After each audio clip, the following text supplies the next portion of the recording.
proposta de uma abordagem multiescalar dos sistemas alimentares é oferecer um instrumental analítico para analisar os sistemas alimentares em suas várias amplitudes e a interação entre eles.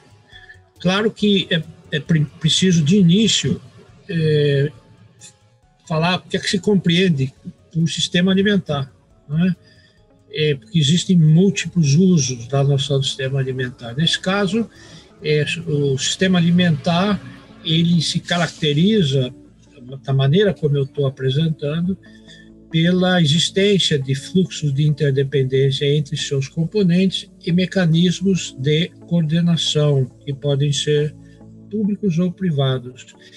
A ideia é que os sistemas alimentares eles envolvem um conjunto de atores, de interesses complementares ou distintos, envolve conflitos, envolve um funcionamento não harmônico e são sistemas abertos a várias possibilidades. Portanto, não é um enfoque sistêmico que tem qualquer suposição de equilíbrio, de funcionamento harmônico ou de circularidade.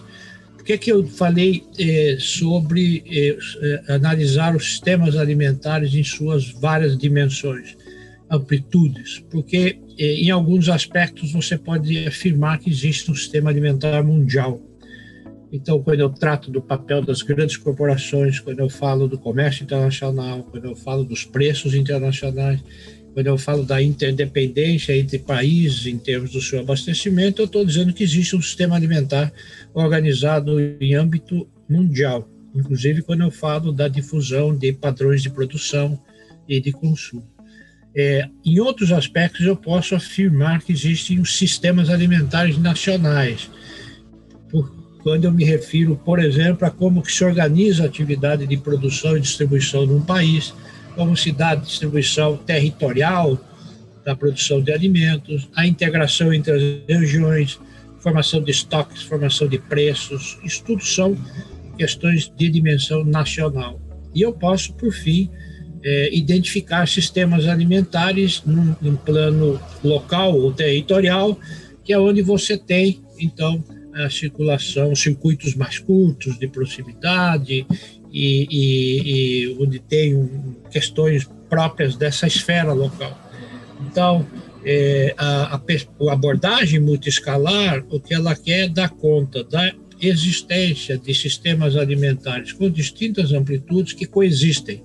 Portanto, a coexistência desses sistemas em múltiplas escalas é que é a questão central. E aí eu chego ao final na proposta de uma noção que eu estou sugerindo de sistemas alimentares descentralizados, que é para fazer referência ao fato de que as localidades elas acessam alimentos e seus habitantes compõem a sua alimentação num contexto de coexistência de sistemas com múltiplas amplitudes.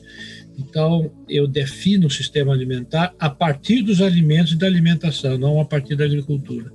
Parto dos alimentos e da alimentação das localidades e vou identificar quais são os produtos que compõem essa alimentação, a origem deles, os fluxos, e vou constatar que tanto o prato das pessoas, quanto os seus hábitos de compra, quanto o abastecimento, resulta da coexistência de sistemas com distintas amplitudes que acabam resultando numa alimentação, por exemplo, variada, composta de produtos que podem ter as mais diferentes origens e os mais diferentes significados. Basicamente é essa a intenção dessa abordagem.